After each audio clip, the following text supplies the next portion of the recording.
Good morning, everyone. Thanks for joining our webcast. Today, we're pleased to present Speed as a Competitive Advantage. I'm Melissa Moore, Executive Producer of the Lean Startup Conference, happening November 16 to 19 in San Francisco. Visit leanstartup.co for more information. Our speakers today are Mark Little, Mark Graban, and Eric Ries. Mark Graban is moderating the conversation. Mark Little is head of GE's Global Research, one of the world's largest and most diversified industrial research and technology organizations. GE's research facilities in the US, India, China, Germany, and Brazil focus on the company's long-range technology needs. Mark joined GE in 1978 and was named SVP and CTO of GE in 2005.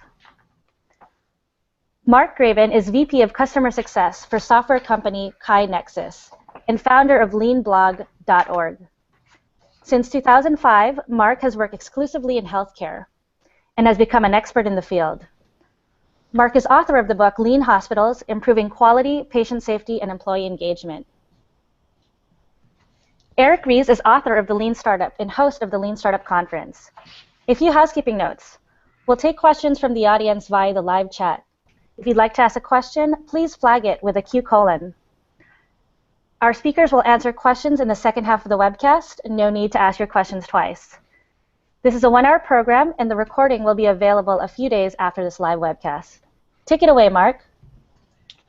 Well, thank you, and thanks everybody for joining us today. We're going to jump right into questions and start off with some context between Eric and Mark. Can you tell us how you ended up working together to implement Lean Startup ideas and principles at GE Global Research? So Eric, I'll go first here. So it's kind of an interesting story. We were struggling to introduce a new product, and this new product is a piece of heavy machinery. And our CEO, Jeff Immelt, was complaining endlessly about how long it took to do it. And he was pushing him in review after review, and he finally got to the point he would say, please just lie to me. I can't stand it. You telling me it's going to take so long. Please just lie to me. So Beth Comstock, my good friend, who is our Chief Marketing Officer, knew Eric, and he brought him in, she brought him in to be a spark for us, to help us think differently about how to drive innovation with speed. So she connected me and a bunch of the engineering leaders who were developing this new product in our training center in Crotonville several years ago. And I'll just add, it's funny to hear the story from Mark's point of view, because from my point of view, I had this relationship with Beth, and I didn't know a lot about this product or even product category. My background is in software in Silicon Valley, so this is a heavy industrial application, and I get the sense, looking back on it, that maybe this application was chosen precisely because people were a little bit curious about whether this software guy would have anything interesting to say about it, and so I showed up to kind of do this training together and to have a conversation. And at first I was very uncomfortable. I was very nervous. Everyone at GE jokes that I didn't know the difference between an engine and a turbine, and I used to use the two words interchangeably, and I was just really driving them crazy because that's not my background. But the conversation we had that day was about, what is the long-term plan for this product, which at the time, of course, was in a very traditional waterfall development style of multi-year development, hundreds of millions of dollars spent in the research phase, followed by, a big bang deployment, conveniently 5 or more years away. And we started to have a conversation about, well, what are the leap of faith assumptions that have to be true in order for this product to work? And the more we talked about it, the more I felt like, wait a minute, this actually is a very familiar scenario to me. I personally have made this mistake more times in my career than I would care to admit, and this is the bread and butter of what we talk about in Lean Startup, which is trying to identify, are there ways to accelerate the learning that we need about those leap of faith assumptions so that we don't, unexpectedly find ourselves 5 years from now building an amazing product, so say us, that customers don't actually want. And that, was the beginning of a very productive conversation. So, Mark, if I could just add a little more context here. So this meeting where Beth introduced us, we were together in our training center in Crotonville, New York, and there were a bunch of people like me who are probably closer to twice Eric's age than Eric's age. And we've been through lots of product development and School of Hard Knocks and all that. And we're looking at young Eric and we're thinking, what the frickin' hell is this young dude going to tell us about anything? And what transpired was an interesting unfolding of recognition on our part that his experiences could actually teach us a lot about how to think differently, and we've really learned a lot from Eric. Well, that's very kind of you to say, Mark, and I was very cognizant of that too, being basically the youngest person in the room for this meeting, and the level of skepticism at the beginning was really high, and I've gotten used to that now. I've done this now for the last few years, so I have been in that situation. I'm getting more and more comfortable with people looking at me like, why on earth are we having this conversation? But what I really appreciate in retrospect, when I look back on it, and now having been other places where people haven't been quite so receptive, the skepticism I think was totally healthy, which is like, is there some depth and rigor to this, or is this just like yet another Silicon Valley business guru fad, thing? Like, what is the substance of it? And to me, the part of the conversation that I remember being really interesting was when we talked about what is the lean in lean startup, right? Like, what is this based on? And people sometimes complain, oh, lean startup is a phrase that is confusing because it makes people think, oh, it's about cheap startups, and we've had this conversation many times about people's misunderstanding of what lean is all about. But one of the great things is that GE has this real background in Lean and in Six Sigma and these kind of like manufacturing-based, very rigorous foundation. So to be able to connect this new thing to that, to say, this is not starting from scratch. This is taking a core competency that the company already has and saying, well, how would we apply those ideas in a different domain, right? The way I characterize it is in the domain of extreme uncertainty, when we're trying to create something new and we really don't know enough to make really good forecasts and projections. And Mark, I commend you for your open-mindedness in that moment. And really, that's been my experience, across the GE Corporation. It's such a big company. I've been in a lot of rooms with a lot of skeptical people, but when we start to talk the details of product development methodology and the specific outcomes that we can drive better with Lean Startup, people have been very enthusiastic. Now, let me ask, what were some of the early experiments or early success stories, Mark, that maybe helped bring other skeptics along to see that this actually could work and be beneficial within GE? Yeah, so we, out of that initial connection, decided that we would try a number of pilots across the company. So we brought teams who were starting new product introduction across the entire GE portfolio together again in our training center in Crotonville. And the subjects range from things in our appliance businesses, which have short cycles, to things in our oil and gas business that might be multi-year cycle. And just as Eric was describing, people come into the room with great skepticism, but went out with a different mindset about speed to market and how to think differently. And we were actually able to achieve, just by thinking differently and deciding to act differently, quite substantial cycle time reductions. I'll give you an example. In a turbine design project in our oil and gas business, which has normally a 3-year cycle, we decided to do some things in a parallel pathway, not a serial way, and that meant we had to build up some extra inventory, which we are loath to do. But the result of that was much better speed to market, and once everybody bought in on that, it really made a change. And example after example like that came true over the company. Mm-hmm. Were there, you talk about the speed to market, and within big companies, public companies, there's a lot of quarterly pressure. Were there any conflicts internally around this idea of speed and accelerating learning with some of the traditional business measures and pressures that you were facing? Yeah, Eric talks about innovation metrics, and the whole discussion around that, and leap of faith assumptions, and identifying what you really don't know and what you want to learn fast really helped us think differently. So by identifying a leap of faith assumptions, making paths to go check them out quickly, and putting in milestone funding helped everybody come along, including the hard-nosed finance guys who want to be sure they're getting a return. But by virtue of the fact that they could see progress and have decision and control points along the way, helped them get much more comfortable with it. Mm-hmm. And I'll just tell another story from one of those early teams where we were basically having this conversation about what do we really want to optimize for. Like the real debate here is like what does it mean to be? Everyone agrees that we should be efficient in our development process, but what efficient with regard to what? Now the claim of Lean Startup is we should be efficient towards getting the learning from customers about what they really want and that experimental quickness.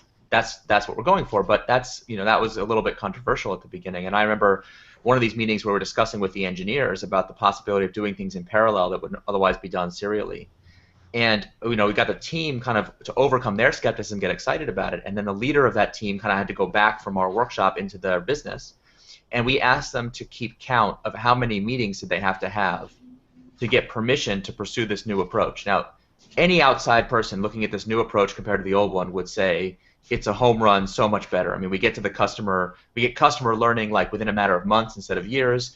We get the finance people would love it because we would have, as Mark was saying, we have decision control points. We'd have insight into whether our commercial thesis for the project is not right. We'd have that information like after spending more like $1 or $2 million rather than $100 million. So there's a lot of things to like about it. But the flip side was there's more rework, there's more inventory, things are done in an unusual way. And he counted for me that he had to have 42 different meetings to get permission to try the different approach. This was now very early in our process, so most of the now, and people hear that and they're like, oh, that means the people he's having a meeting with were stupid or something. But no, like you got to really look at it from their point of view. Every one of those middle managers that he's having a meeting with, it's their job to keep everybody on the same page, to enforce uniform standards across the company, to protect the company from risk, and to make sure that the company's procedures are followed. So you can't. One of the big mistakes I see people trying to make these innovation interventions in big organizations is they just start knocking down walls left and right, and they start to just like say, well, all processes banned, and this team can do whatever they want. And the systems that these companies have, they're smart. They're like they have an immune system. So you punch, they punch right back. You can't just start making changes at random. So we, it was interesting. We went from this kind of doing we started doing one project at a time, and then we were doing kind of 4 at a time, and then we were kind of doing 8 at a time. So we were doing these individual projects, but as we built up a critical mass of success stories, and as the project teams went back into the organization, that allowed us to kind of have the bigger conversation with leadership to say, now what can we do as a leadership, from a leadership level to support those teams so that when they go back into their organization, they're going back into a more welcoming organization. The managers that they're dealing with, the leaders they're dealing with, understand Lean Startup and can support them in their entrepreneurial efforts. And that kicked off a lot of really hard work on the part of folks inside of GE driving that transformation. So another question for Mark. When you talk about the idea of learning from customers, getting a product in customers' hands, was that a difficult cultural transition for engineers and product development people to get early or minimum viable versions of a product actually in customers' hands? Was there risk in doing that in certain situations? Yeah, so as Eric was indicating, we have processes and a culture that drives for high-quality execution, on time, on budget, product does what you say it's going to do. And that's all good, but what we've recognized is we need to get learnings from our customers as fast as possible. And just to go back to the original example, we had initially a 5-year cycle for this product, which is not uncommon for a product like that. But in thinking through the whole concept of minimum viable products, we decided to adapt an existing product that we had to get it to the market early, because the market space we were shooting at was a different one from the application of that original product, and to learn from that as we develop the Big Bang product, and to modify the thinking about the Big Bang product based on that learning. Now, the really interesting thing was, as you're asking, difficult to get people to sign up that they're going to do this extra adaptation. But the miraculous thing is, we actually got about $50 million worth of business for that minimum viable product that we never expected to get. So it's virtuous in all kinds of surprising ways. Mm-hmm. Eric, do you have any thoughts on that and kind of your interactions with people as they were maybe trying to get comfortable with getting a product out there? I don't think Mark will mind if I tell this story. Again, going back to that initial project. This particular product was designed because it was going to be so expensive and take so long to develop. It was designed to be used in 5 different use cases. So I always have this kind of like acronym. Everything at GE is like in the air, on a plane, on a train, like at sea. It's like if this piece of equipment can be used in one place, by God, we're going to make sure it's useful everywhere. So the engineering challenge of it had been dramatically increased by the fact that we had to work equally well, in a truck and in a locomotive and at sea, which are radically different use cases in terms of the efficiency requirements, the weight requirements, etc. And so I remember talking to the team, and we're talking about, well, what if we only pursued one use case, or what if we only tried to create a minimum viable product to satisfy one customer? And that was very controversial because at the time people were saying, well, hold on, if we do that, then the ROI of this project just went down. If we can be in 5 use cases, we can sell to 5 times as many customers. If you take us down to 1 use case or even 1 customer, so people were getting very nervous. And then I remember saying, again, another minimum viable product is all about de-scoping without necessarily a loss of quality or safety. So not just do half a product, but figure out how to reduce the scope to get to that first learning. So then we talked about use case de-scoping is one thing. That changes the weight and efficiency requirements if we go to an easier use case. Then we talked about manufacturing. I remember asking one of the engineers, how long would it take to create a single engine? And at first they were laughing at me like, kid, you don't understand how manufacturing works. Once you set up the supply chain and the manufacturing run, you build the factory, it takes the same amount of time to produce 1 as 1,000. That's how it goes. And I was like, I'm sorry, my mistake. I didn't mean one line of products. How long would it take to create one single individual unit? And then the engineers started to be like, well, we have this existing one that we could modify. And we started to get from 5 years down to 1 year down to one. And the engineers were like, I think in 30 days we could have this, and I remember talking to some of the VPs. We had some executives present as well, and asking them, hey, if I had this one individual product, do you know any customers that might want to buy that? And one of the sales leaders said, I actually have a customer that comes into my office practically every day begging for that. In which I'm getting all excited. I'm going to broker a deal right here in the room to sell this minimum viable product to the first customer. And one of the other executives, kind of arms crossed, says, wait a second, hold on, wait, pardon me. A second ago, we were talking about making hundreds or even billions of dollars in profit for the company. What is the point of selling one individual product? It was as if I had suggested to him that if he picked up a quarter off the street, he'd improve GE's balance sheet. It was that ridiculous. A concept we used to be talking about ROI in the billions and the thousands of percent. Now we're talking about nothing. And I remember having to say, listen, you're absolutely right. If you already know what's going to happen in the future, if you believe in the forecast for this product, if you already know what customers want, then everything we're talking about is a waste of time. And I kind of feel like in the moment he was basically satisfied, like, oh, good, that I can kind of stop paying attention. But luckily, Mark and some other leaders were there to say, wait a sec. But do we know what's going to happen in the future? And would this learning be valuable? And that really is the key that has unlocked a lot of conversations inside the company, because when you put it that way, you really tap into people's desire for their products to be successful. As much as we accuse engineers of engineering for its own sake and designers of loving design for its own sake, and you should hear every function has things they say about the other functions, behind their back. But at the end of the day, in a well-run company with a high-performance culture, what people care about is results. They care about having their products be successful in the market. And so when you can connect people's passion to do that, to saying, look, this is just an alternate path to get to that success that you crave, it breaks down a lot of resistance. Yeah, just to reinforce Eric's point, the notion that we can learn and get better by the learning, as opposed to defending the PowerPoint charts that predict a future that's really unknown, is a powerful thing for us. And it's really shifted the way we think to wanting to get that learning as fast as we possibly can with MVPs across virtually everything we do. Mm-hmm. Now, Mark, were there concerns from, we talk about a different functional area that's important, legal. Were there different ways of working with them, or did they have concerns about some of these approaches and not wanting to do anything? In the lean startup approach, talk about fail early, fail often. I'm sure that's a word legal didn't want to hear, the word fail. Can you talk about what you've done working with legal?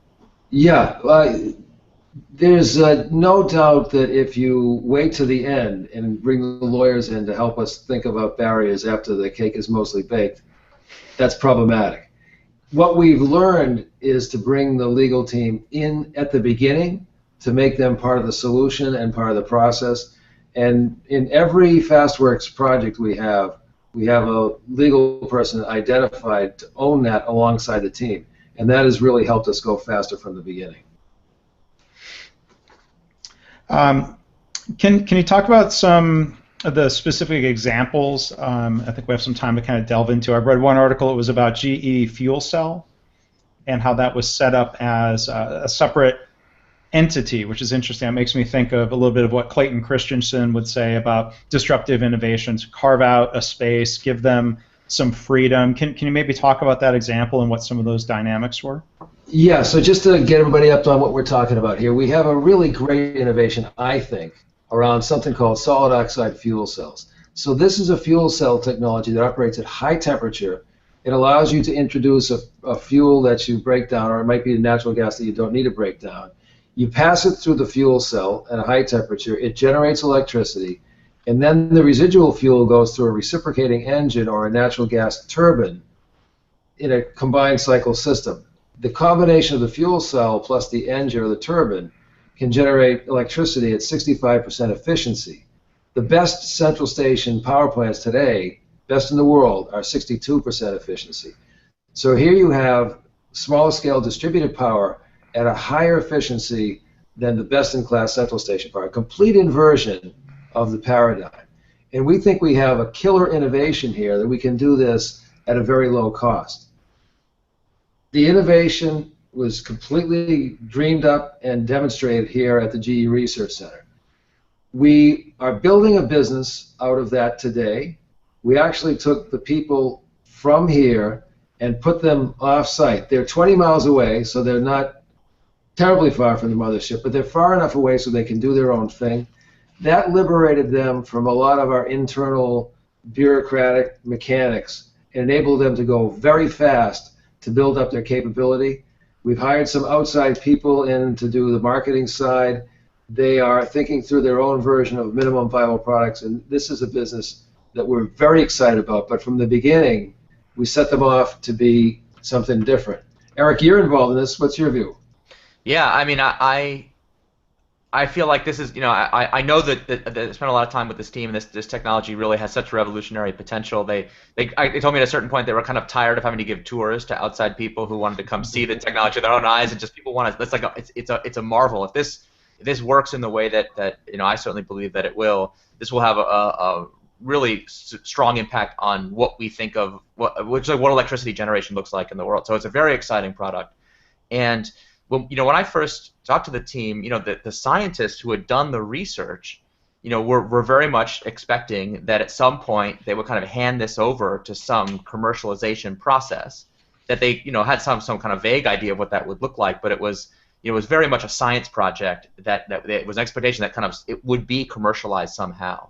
And to go to them and say, listen, using FastWorks, using Lean Startup, you have the opportunity, if you want, to actually build a startup around this without having to leave GE, without having to quit your dinner, without having to give up the things you like about the job that you have now, but given the opportunity to be free of some of these, kind of bureaucratic controls, but still in a way that we could make comfortable for the rest of the organization. And one of the things I think is really important, FastWorks, the program at GE that has been implementing Lean Startup, from the very beginning has been a cross-functional collaboration. Mark has been an absolutely stellar advocate from the engineering side, but he mentioned his partner in crime, Beth Comstock, on the marketing side, the people in the HR organization, CIO.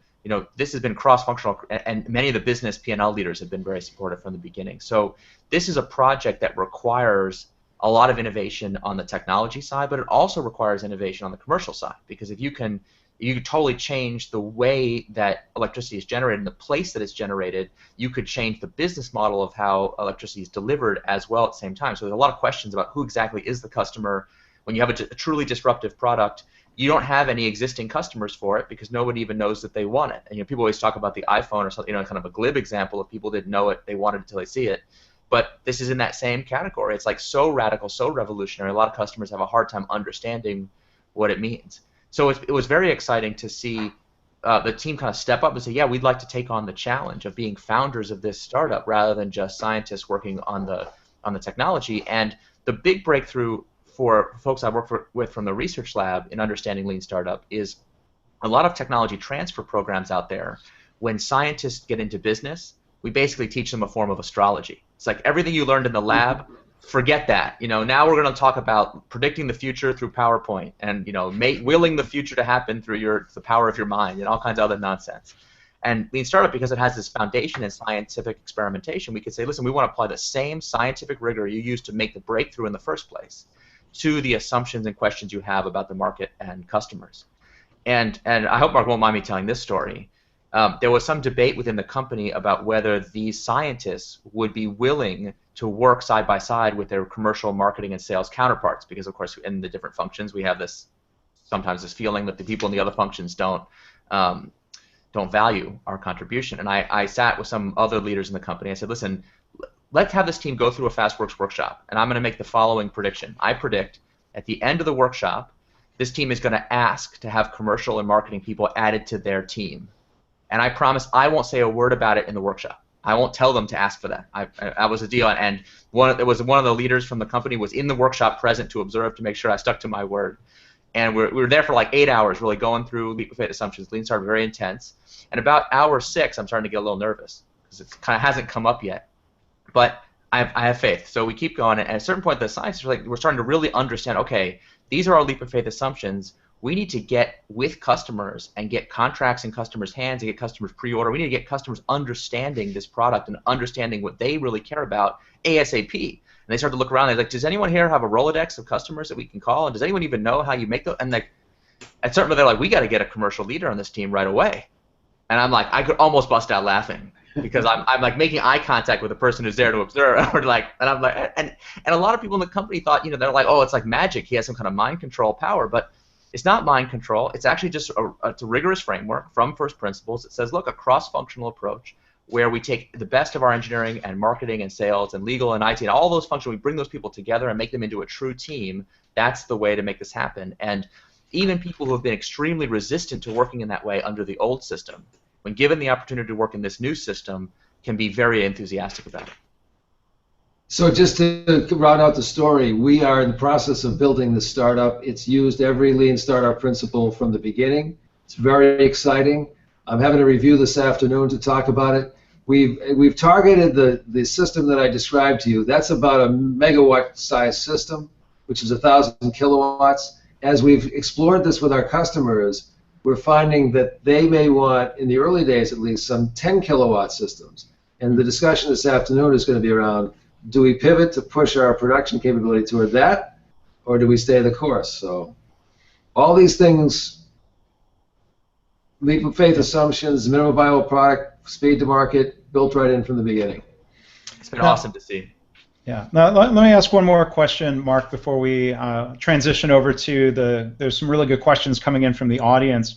But, in general with Lean, whether it was back in manufacturing or healthcare, organizations are trying to simultaneously get better quality, better speed, lower cost. A lot of times people think that's not possible until they get introduced to Lean principles. How would you summarize, in those 3 areas, the success, the results you're seeing so far, what you're projecting into the future? Is it really possible to have better, faster, less expensive development and launch of products? Yeah, I absolutely, totally, absolutely clearly believe to my bones that this is all possible to do together, and the way to get it in the optimum way is to do it all together. We have all these sort of bureaucratic processes for getting quality in what we do. We're going to keep that, but we're getting to get the speed in by doing these lean startup kinds of things. So I am certain that we can get all of that together, no question in my mind.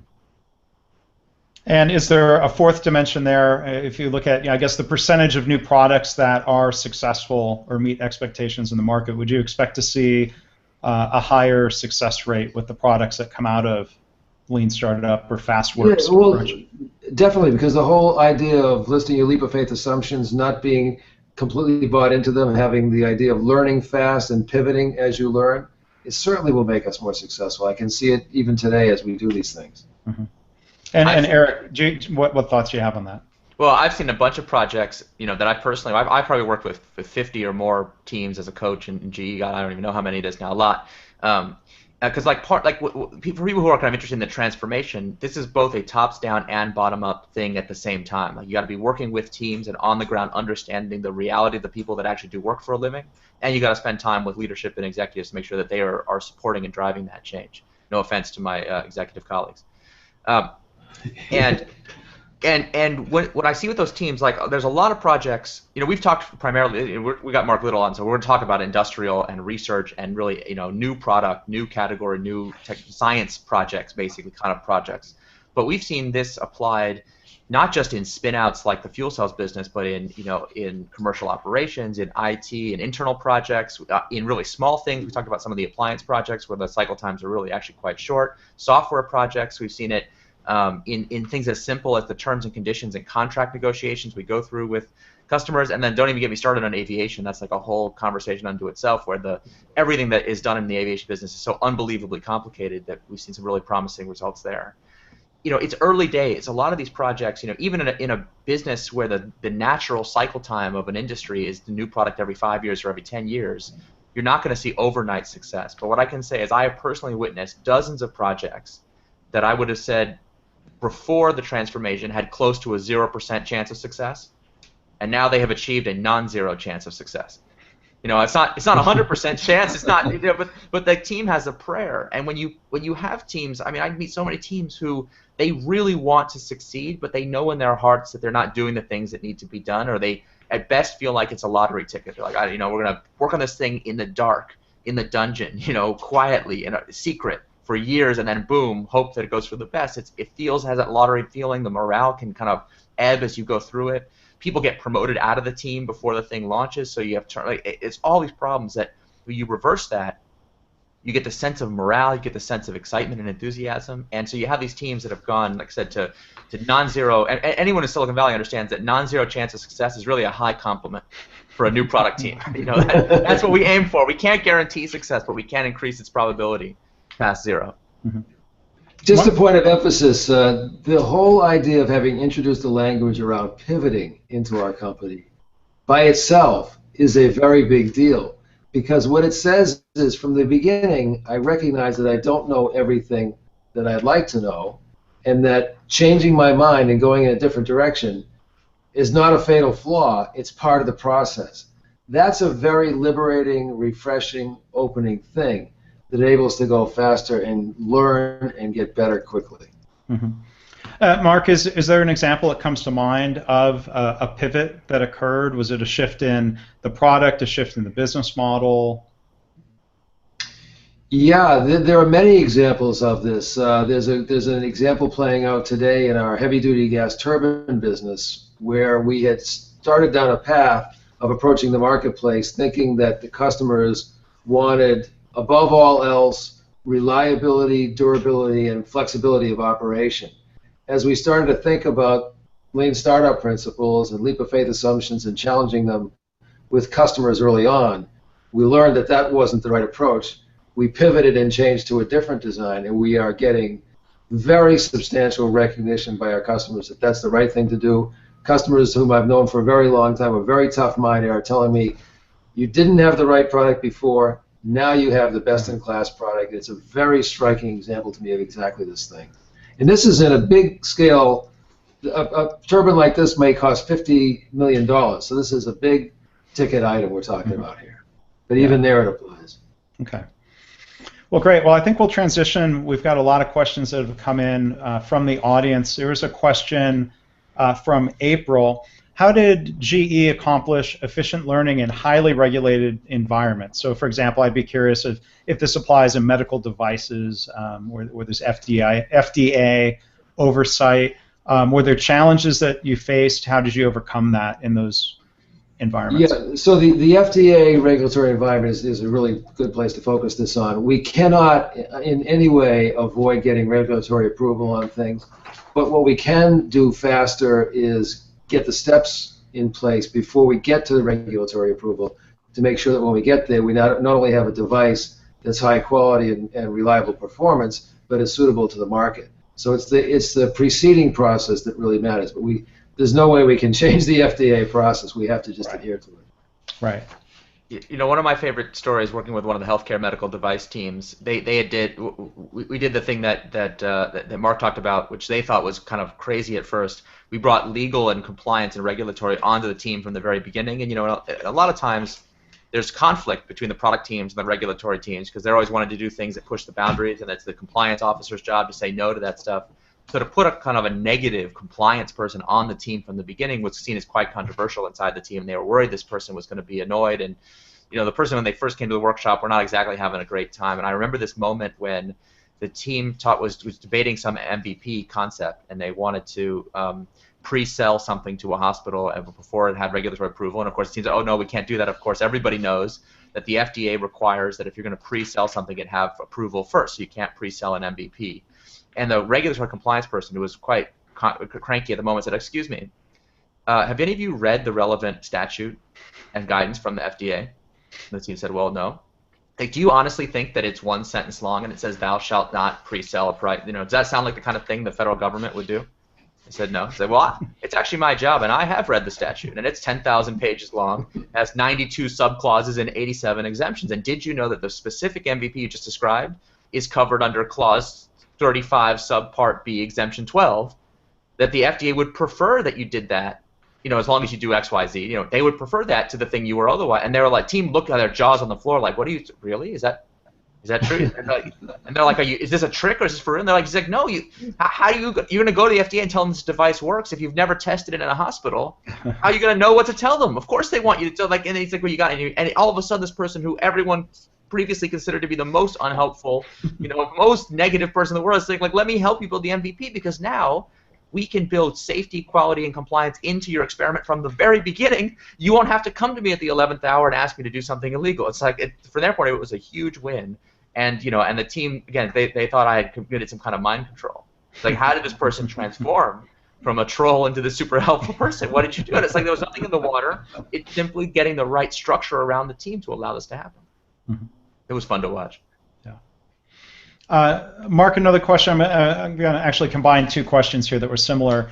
They're asking, Mark, what was the initial impetus for bringing in Eric? What was the original spark? Had somebody seen him talk somewhere? What was the exposure there? And what recommendations do you have for then trying to start this conversation within a major organization? This person said DoD, so I assume that maybe that's not just wishful thinking, that's where they work, and they want to try to apply this.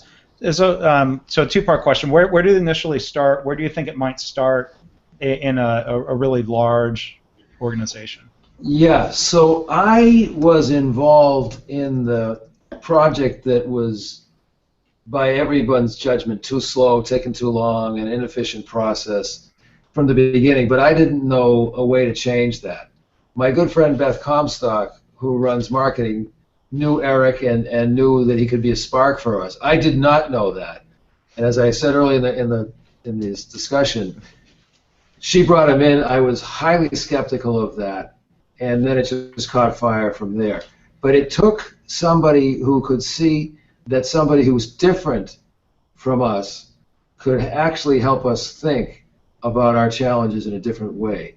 And that means that you have to have an organization who has its tentacles out, who is listening and learning for people who can help you think differently, and is open to engaging with people like this.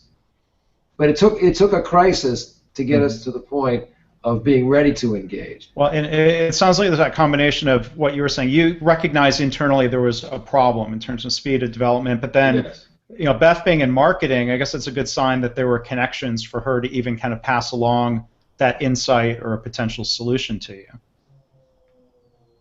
And I point out the role of Jeff Immelt in this story, because he doesn't have a very flashy style. He's not always on the news front page in his leadership style. He's much more low key, but in a lot of the transformation that we've done with FastWorks, you can see his fingerprints on it. And this is a case where he's the one who's frustrated about the fact that he's going slow, because he's the one who's at a leadership level has had the realization that something needs to change, and is making sure that that inside the company there's an awareness that this is a problem.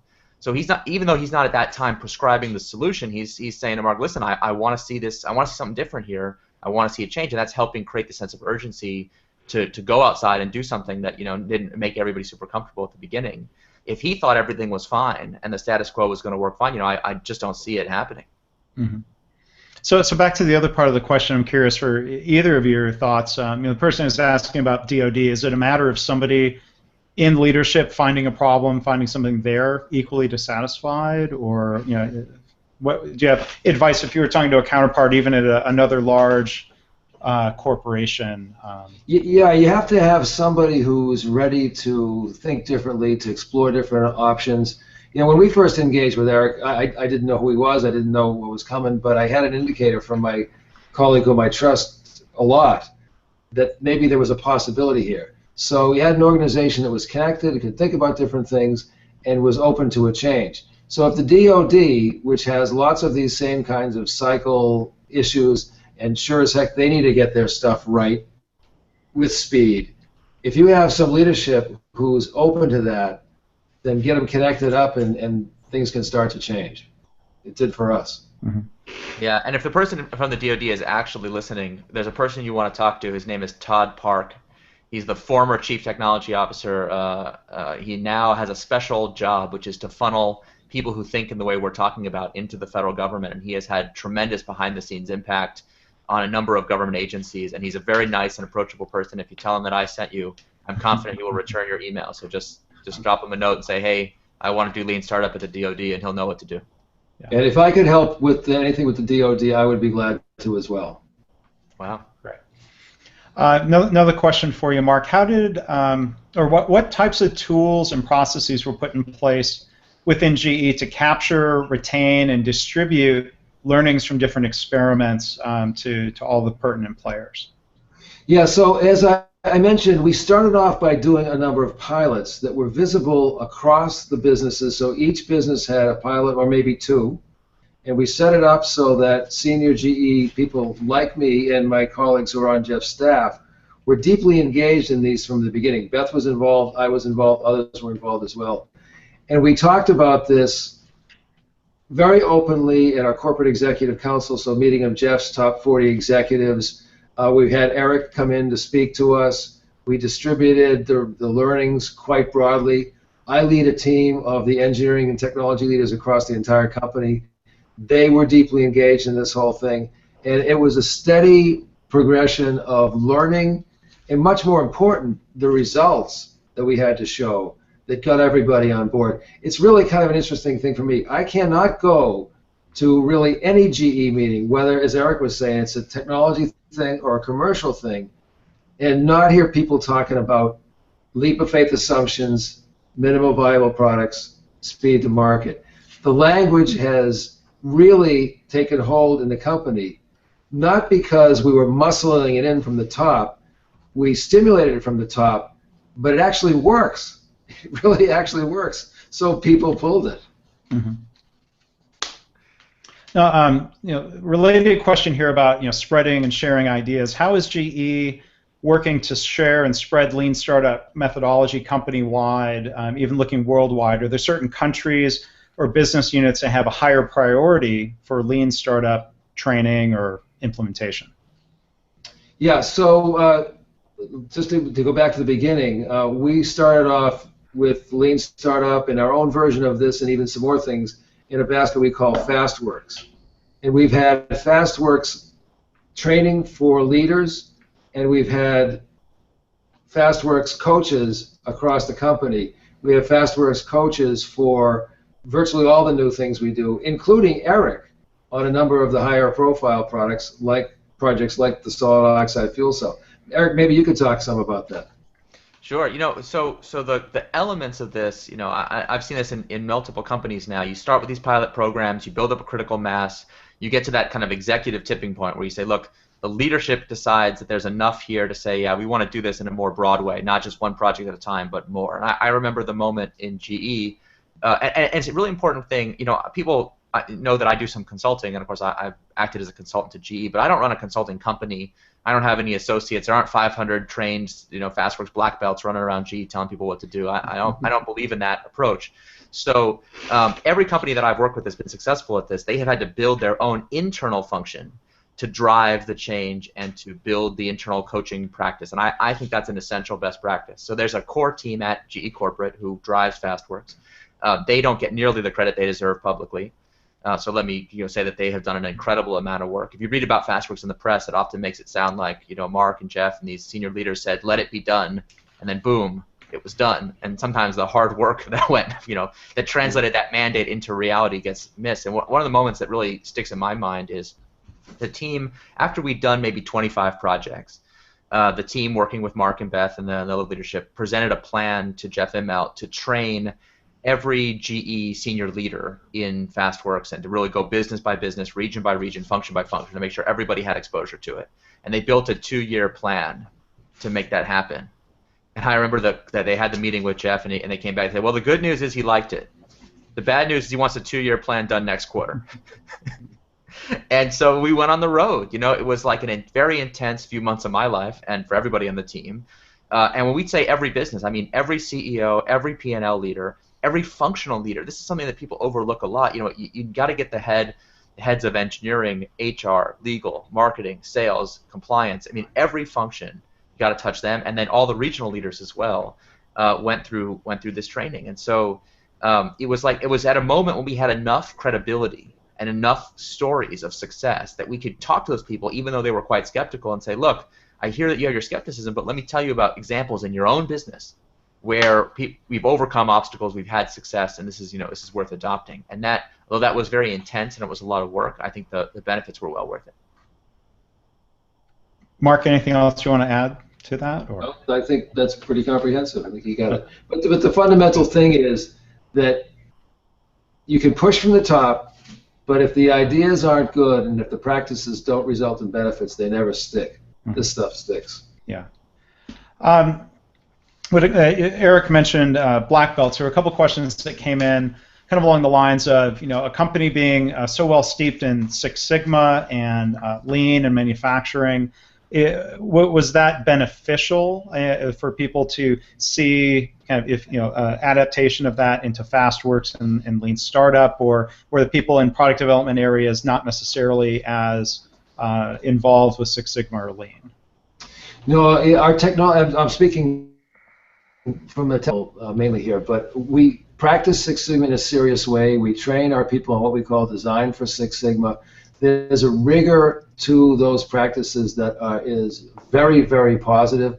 We have not abandoned that in any way, and as I was trying to say earlier, I don't see that as any way incompatible with what we're doing with the lean startup activities in FastWorks. They're very, very much complementary.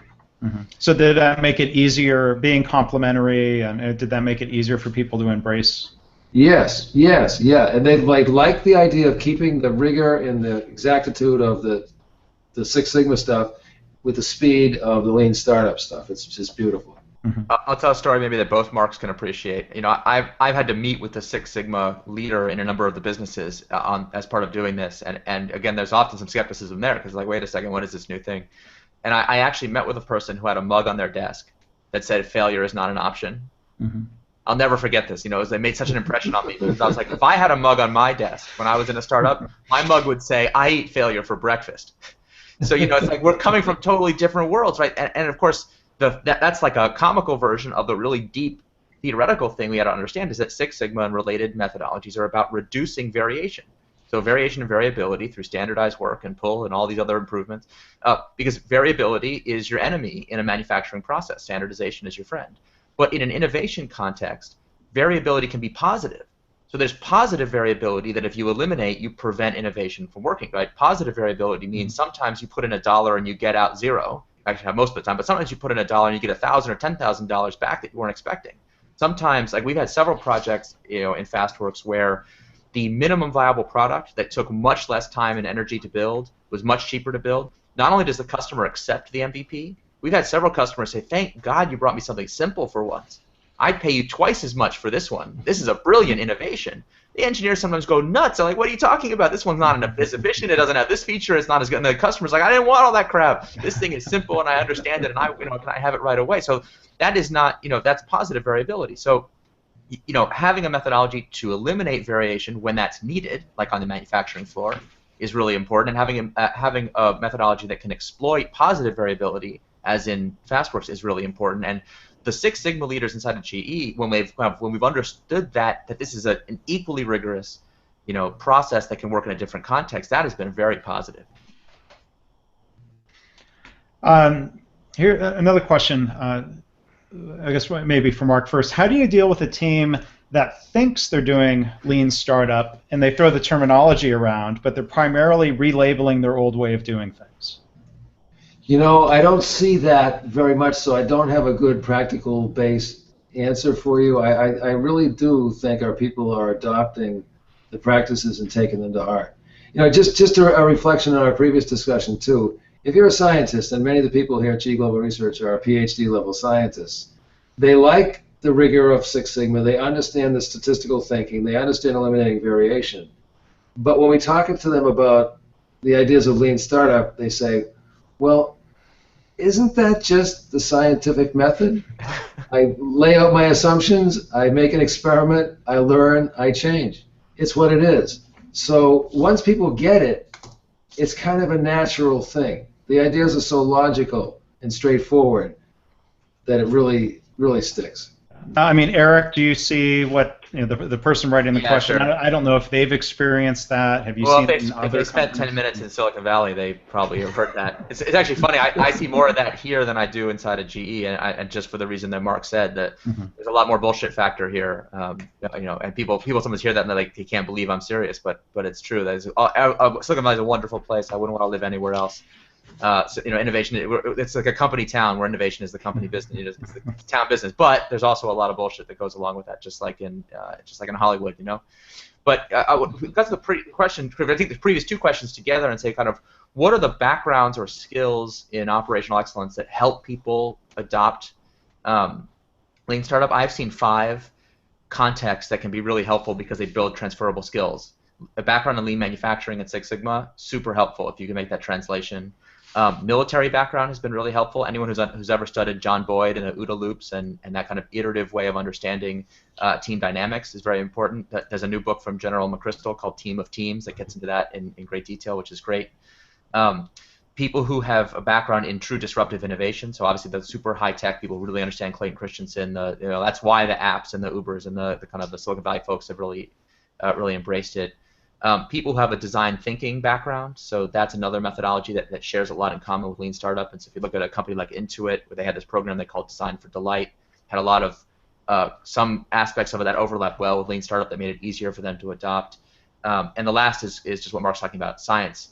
If people understand experimentation, the scientific method, if they understand what a falsifiable hypothesis is, they're already 50% of the way to understanding Lean Startup. And my goal with this has been from the beginning to make it as much as possible to build on the good things that have come before, to create those attachment and connection points, to make it easier for people to see the rigor that is behind all this. So although sometimes you hear people bullshitting about the bumper sticker version of MVP this and pivots that, when you cut that BS away and get down to the core, there's something real here. That's the message I always want people to take away.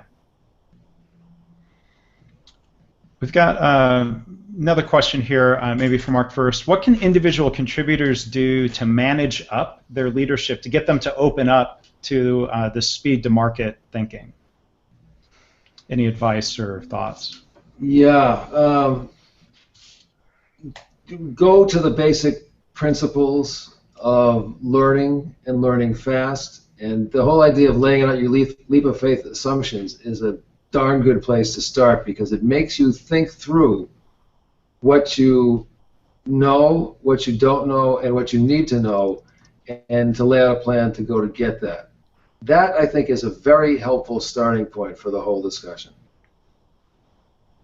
Eric, do you have any thoughts on that? Yeah, I think that's right on. People are used to thinking that whatever problem they're having or obstacle in their way is their boss's fault. And it's like probably the most natural belief in human history. But the truth has been, I sometimes joke and call this like the golden sword for cutting through red tape. There's like a single one-page document that says, listen, as a leader myself, as an individual contributor myself, here's what I propose. It's a deal. Here's the bargain that I would like from you, my boss. In exchange for the kind of air cover I need from you and some basic support, don't ask for more budget. Usually ask for less, but I'll take less resources, but they're dedicated, cross-functional. So I've seen a lot of part-time teams of 25 cut down to a full-time team of 5. Like give me a small dedicated team, give me 90 days, and give me some air cover to run these experiments. In exchange, here's what I promise you. I can't guarantee you success, but I will show you my leap of faith assumptions. Once a month, I will show you progress against those. I'll show you the learning that we made. Again, not in the vanity metrics, so I'll show you a lot of money or a lot of customers, but I'll show you on a per customer basis. We're getting better and better and better at creating something that customers want.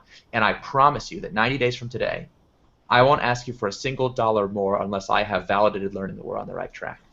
I have seen that single one-page document cut through the most amount of a seemingly insurmountable, bureaucracy. Because from the leader's point of view, now you're saying basically, give me increased accountability, and I promise you results. And in most companies, no matter how messed up their culture may be, or no matter what other stuff is going on, like people who get results and get things done can earn points with leadership to try new things. That's basic. Mm-hmm. We've got time for maybe a couple more questions. Mark, how do you make sure that a new product that's developed using this methodology doesn't die, that you don't lose the spirit of learning and iteration and improvement once it moves into more of a large-scale production environment? Yeah, so that's not so difficult in our environment because with the nature of our businesses, we make a lot of money off the service of our installed base, so we are constantly looking for ways to upgrade and get more capability, capacity, reliability, you name it, out of the devices we make. So it's a very natural thing. People are looking for those kinds of things. And again, as I said, the methodology is infectious. Once you see the power of it, the value of getting speed, the value of getting to market quickly, it just helps you carry on. So I think a very natural course of events for us. Mm-hmm. All you really need is a sense of ownership over the product. If the team that did the initial learning gets to carry it through the commercialization and scaling, they tend to bring that culture with them. Mm-hmm. And it's funny you mentioned support. There was a related question that asked, does selling MVPs, if then those get institutionalized, does that create exponentially more unique products that require support and service? What's the impact that you see from that? Oh, so let me be sure I get the question right. I think what I'm interpreting here is that the question is, does the idea of MVP create an endless stream of one-offs that you have to support? Or at least higher variety? Yeah, no, I don't think so. I think what we learned from the MVPs is how to focus into the ultimate set of products that you want. And it is a maturation process, and it is a tuning process. But it doesn't mean you have a proliferation of endless one-off devices. You just get to the better devices in a more steady state faster. We've had a number of teams where they just build into the contract for the sale of the MVP that the company will reclaim that and replace it with the final product at our own expense, because the total number of customers affected by the MVP is so small. You don't need to be especially profitable on those initial units. You can cover whatever costs are needed, and so you proactively try to get those one-off devices out of the marketplace once you're done learning. Okay. And as we start to wrap up here, maybe first Mark and then Eric. Mark, is there any other point that you wanted to make, or maybe a thought or piece of advice to leave the audience with? No, I think we've covered a lot here. I just leave with what I think I've already said, and that is that the methodology is powerful, it's simple, it gets to the truth, and it's real. So if you apply it, it can help change your culture, the way you think about things. But my own experience across a very big, diversified company is that people gravitate to it because it is a refreshing set of tools that help us think in a very realistic way about what matters most, and enables us to get to the truth quickly and to get better products faster. What's not to like about that? Yeah. I can't improve upon that in any way. That's you can't ask for a better spokesman in Mark and a better supporter in driving this change. So Mark, I want to say thank you for your leadership in making this happen, and hey, and for giving me the opportunity to come in and get to know you guys. It's been really. Well, it's been great. You've been fantastic for the company, Eric. Thank you. That's awesome. Thank you so much. I appreciate it. And the other Mark, thank you for moderating. It's always a pleasure to see you. Well, sure. Thanks. Thank you. Yeah, thank you to both of you, and I think Melissa, I'll hand it back to you. Okay, thanks to everyone for joining us today. Thank you, Eric, Mark, and Mark. So this wraps up our show. Please join us again for the next webcast on July 9. In the meantime, visit leanstartup.co for more information on the Lean Startup Conference, November 16 to 19 in San Francisco. Bye, everyone.